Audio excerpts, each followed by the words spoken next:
Izin bertanya, apakah produk Censora ini aman dikonsumsi dalam jangka panjang dan apakah aman untuk ginjal?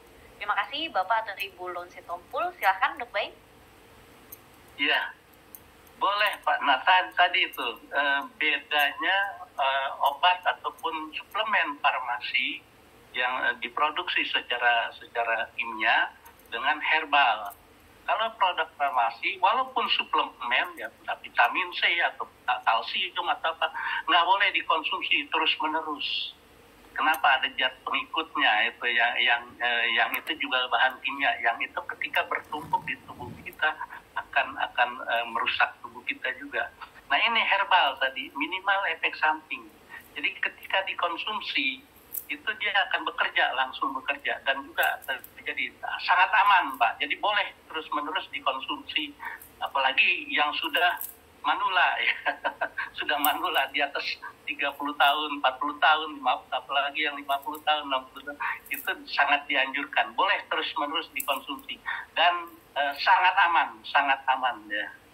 Karena tadi terbuat dari herbal alami dan juga bahan aktifnya yang bekerja, dan bahan aktif bekerja itu tadi meregenerasi sel,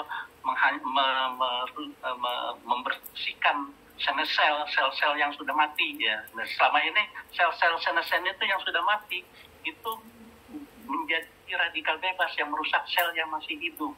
Nah itu yang kita nggak sadari, dia terus merambat sel yang mati harusnya dibuang gitu ya, tapi tidak terbuang karena kita jarang olahraga, minumnya kurang, akhirnya sel yang mati bertumpuk, bahkan dia jadi radikal bebas yang merusak sel-sel yang masih sehat, sehingga lama-lama terjadi kerusakan jaringan dan kita jadi sakit. Nah dengan konsumsi ini secara teratur, saya anjurkan bahkan yang mulai anak sekolah boleh konsumsi, bahkan apalagi yang sudah 30 tahun, di usia 30 tahun kemampuan regenerasi sel menurun, otomatis nanti jaringan mulai rusak, mulai ada penyakit di usia 40-50. Apalagi anak muda sekarang ya, karena kimia di mana-mana. Sekarang diabetes nggak nunggu 50 tahun hipertensi, 30 tahun, 35 udah ada yang diabetes, ada yang hipertensi, karena bahan kimianya bertebaran di makanan, di mana-mana, bahkan di buah aja ada bahan kimia juga sekarang. Jadi kalau kita konsumsi produk, saya lihat ya hampir semua produk Censorian, baik itu Jinsei, Kansensu maupun Densu, itu kaya antioksidan. Antioksidan ini membersihkan radikal bebas yang ada di tubuh kita. Memang tubuh kita mempunyai antioksidan sendiri ya, glutathione produksi, tapi seiring waktu glutathione itu nggak mampu diproduksi, kalah serangan sama radikal bebas. Nah ketika salah, radikal bebas ini menyerang sel-sel tubuh kita, rusak. Nah ini yang ini.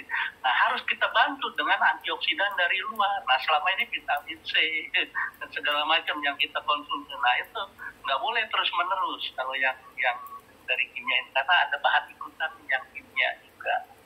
Tapi herbal ini sangat aman ya, karena tadi teknologi masuk ke tubuhnya juga dengan liposoma, kemudian juga ekstraksi, jadi nggak ada bahan kimia. Kalau ada bahan kimia pasti saya larang. Jangan, karena tiap hari masukin bahan kimia, ya. Seperti saya suka ini, ada yang sering minum manis-manis tuh yang warna-warni, saya larang. Jangan, rasanya kayaknya dapat vitamin atau apa, padahal kita nggak sadar masukin bahan kimia tiap hari. Jadi sedikit pun kalau bahan kimia itu kalau tiap hari kita masukkan itu akan berbahaya. Setahun 2 tahun itu menimbulkan penyakit. Nah tapi kalau Censorian ini karena tidak ada campuran bahan kimia, semua murni herbal, sangat aman Pak ya. Jadi saya anjurkan boleh diminum tiap hari, jadi nggak akan ada, dan aman untuk ginjal, bahkan ginjal kita terbantu kerjanya. Jadi bukan hanya akan merusak ginjal, tapi akan terbantu kerja ginjal ya. Oke, siap. Terima kasih Dok Bain.